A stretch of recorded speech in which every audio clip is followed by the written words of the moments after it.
നമസ്കാരം. പാനൂരിൽ CPM പ്രവർത്തകൻ bomb നിർമ്മാണത്തിനിടെ കൊല്ലപ്പെട്ടത് തെരഞ്ഞെടുപ്പിനിടെ CPMനെ തീർത്തും പ്രതിരോധത്തിലാക്കിയിരിക്കുകയാണ്. നിസ്സാര സംഭവമായിട്ട് ഇതിനെ കാണാനാവില്ല. പോലീസ് അന്വേഷണത്തിൽ കൂടുതൽ സ്റ്റീൽ ബോംബുകൾ കണ്ടെടുത്തിരിക്കുകയാണ്. 10-ലധികം സ്റ്റീൽ ബോംബുകളാണ് കണ്ടെടുത്തിരിക്കുന്നത്. പാനൂർ സ്ഫോടനം NIAക്ക് വിടണമെന്ന ആവശ്യം ശക്തമായിരിക്കുകയാണ്.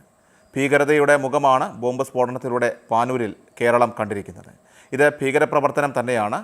NIA അന്വേഷിക്കേണ്ട പച്ചയായിട്ടുള്ള ഭീകരതയാണ് ഇപ്പോൾ നടന്നിരിക്കുന്നത്.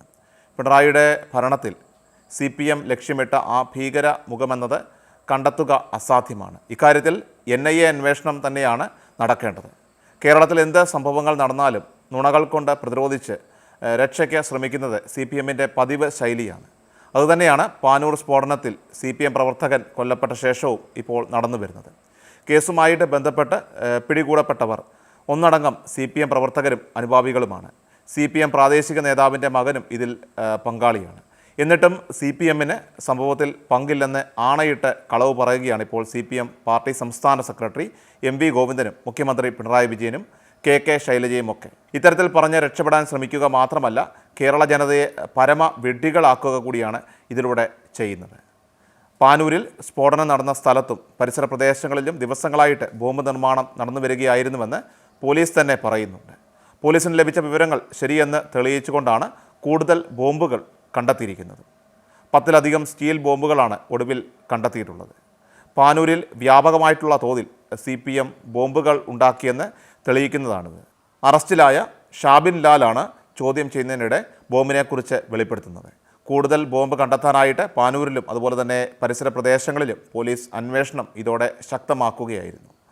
തെരഞ്ഞെടുപ്പ് അടുത്ത സാഹചര്യത്തിൽ CRPFൻ്റെ സഹായവും കേരള പോലീസ് ഇതോടെ തേടുകയാണ് ഉണ്ടായത്. സ്ഥലത്ത് ദിവസങ്ങളായിട്ട് ബോംബ് നിർമ്മാണം നടന്നു വരികയായിരുന്നുവെന്നാണ് പോലീസിന് ലഭിച്ചിരുന്ന വിവരം. തുരുമ്പിച്ച ആണി, കുപ്പിച്ചില്ല്, മെറ്റൽ ചീളുകൾ എന്നിവ ഉപയോഗിച്ചായിരുന്നു ബോംബുകൾ നിർമ്മിച്ചിരുന്നത്. സമീപത്തെ മതിലിലും അതുപോലെ തന്നെ കുറ്റിക്കാട്ടിലും ഒളിപ്പിച്ച നിലയിലായിരുന്നു ബോംബുകൾ ഉണ്ടായിരുന്നത്. സംഭവത്തിൽ 4 പേരെ പോലീസ് കസ്റ്റഡിയിലെടുത്തിരുന്നു. ഇതിൽ 3 പേരുടെ അറസ്റ്റ് മാത്രമാണ് രേഖപ്പെടുത്തിയിട്ടുള്ളത്. അരുൺ, അതുൽ, ഷിബിൻ ലാൽ എന്നിവരെയാണ് അറസ്റ്റ് ചെയ്തത്. സായുജ്യനെയാകട്ടെ പോലീസ് കസ്റ്റഡിയിലെടുത്തിരിക്കുകയാണ്. സ്ഫോടന സമയത്ത് ഇവർ സ്ഥലത്തുണ്ടായിരുന്നു. ബോംബ് നിർമ്മാണവുമായിട്ട് ബന്ധമുള്ള 8ഓളം പേരെ തിരിച്ചറിഞ്ഞതായിട്ടും പോലീസ് പറയുന്നുണ്ടെങ്കിലും ഇവരെ പിടികൂടിയിട്ടില്ല. കോയമ്പത്തൂരിലേക്ക് രക്ഷപ്പെടുവാൻ ശ്രമിക്കുന്നതിനിടെ പാലക്കാട് വെച്ചാണ് സായുജ് പോലീസിൻ്റെ പിടിയിലായത്. എല്ലാവരും CPM പ്രവർത്തകരും അനുഭാവികളുമാണ്. നിരവധി ക്രിമിനൽ കേസുകൾ ഇവരുടെ പേരിൽ ഉണ്ടെന്നാണ് പോലീസ് പറയുന്നത്. കൊട്ടേഷൻ സംഘങ്ങളുമായിട്ട് ബന്ധമുള്ള ഇവരെ തെരഞ്ഞെടുപ്പ് കാലത്ത് നിരീക്ഷിക്കുന്നതിൽ പോലീസിൻ്റെ ഭാഗത്ത് ഗുരുതര വീഴ്ചയാണ് ഉണ്ടായത്. ഇൻ്റലിജൻസ് റിപ്പോർട്ട് ഉണ്ടായിരുന്നിട്ടും അതിനെ പോലീസ് മാനിച്ചില്ല. ബോംബ് നിർമ്മിക്കുന്നതിനിടെയാണ് സ്ഫോടനമെന്ന് തെളിഞ്ഞിട്ടും എന്തിനു വേണ്ടി ഇവർ ബോംബുകൾ ഉണ്ടാക്കിയെന്നതിനും ആർക്ക് വേണ്ടി എന്നതിനും ഇനിയും ഉത്തരമില്ലാത്ത സ്ഥിതിവിശേഷമാണ് നിലവിലുള്ളത്. പാനൂർ സംഭവം നടന്നിരിക്കുന്നത് കണ്ണൂരിലാണെങ്കിലും കേരളമെങ്ങും അക്രമ രാഷ്ട്രീയം വീണ്ടും സജീവ ചർച്ചയായിരിക്കുകയാണ്. പാനൂരിലെ ബോംബ് നിർമ്മാണം സംബന്ധിച്ച് മാസങ്ങൾക്ക് മുൻപേ ഇൻ്റലിജൻസ് റിപ്പോർട്ട് ഉണ്ടായിരുന്നിട്ടും കണ്ണടച്ച പോലീസിൻ്റെ വീഴ്ച സർക്കാരിനെ തീർത്തും ഇപ്പോൾ പ്രതിക്കൂട്ടിലാക്കുന്നതാണ്. CPM നേതാക്കൾ മത്സരിച്ച് പ്രസ്താവനകളും അതുപോലെ പ്രസംഗങ്ങളും നടത്തി കൈകഴുകാൻ ഇപ്പോൾ ശ്രമിക്കുകയാണ്. പക്ഷേ വസ്തുതകൾ മൂടാൻ ഇപ്പോഴുള്ള അവസ്ഥയിൽ CPMന് ആവില്ല. TP ചന്ദ്രശേഖരൻ വധക്കേസ് ഇപ്പോഴും സജീവ ചർച്ചാ വിഷയമായ വടകര, കണ്ണൂർ, കോഴിക്കോട് മണ്ഡലങ്ങളിൽ ബോംബ് സ്ഫോടനം UDF ഇപ്പോൾ തെരഞ്ഞെടുപ്പ് വിഷയമാക്കി കഴിഞ്ഞിരിക്കുകയാണ്. സംഭവം തെരഞ്ഞെടുപ്പിന് CPMനെ ചില്ലറയല്ല ബാധിക്കുക. പൗരത്വ നിയമ ഭേദഗതിയിലും അതുപോലെ തന്നെ ഇലക്ട്രൽ ബോണ്ട് വിഷയത്തിലും ശ്രദ്ധ കേന്ദ്രീകരിച്ചുകൊണ്ട് മുഖ്യമന്ത്രിയും ഇടതു നേതാക്കളും പ്രചരണം നടത്തുന്നതിനിടെ ഫർമ കമ്പനികളിൽ നിന്നടക്കം CPM കോടികൾ വാങ്ങിയെന്ന വിവരങ്ങളാണ് പുറത്തു വന്നിരിക്കുന്നത്.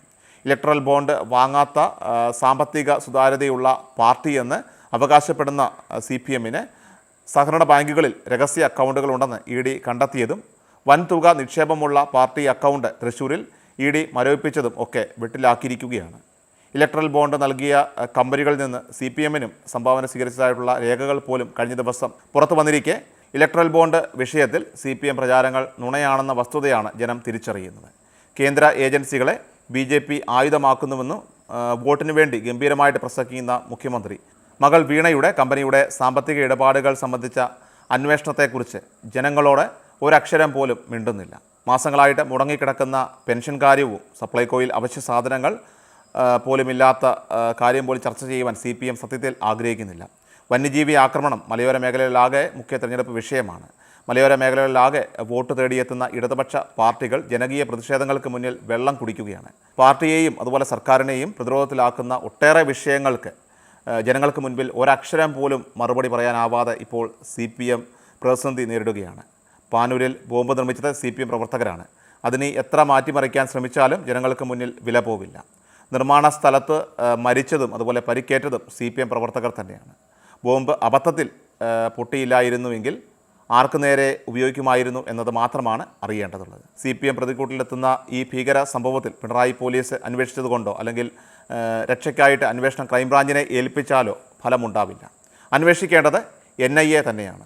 ഭീകരപ്രവർത്തനങ്ങൾ അന്വേഷിക്കുന്ന NIA ആണ് ഈ ഭീകരതയും അന്വേഷിക്കേണ്ടത്.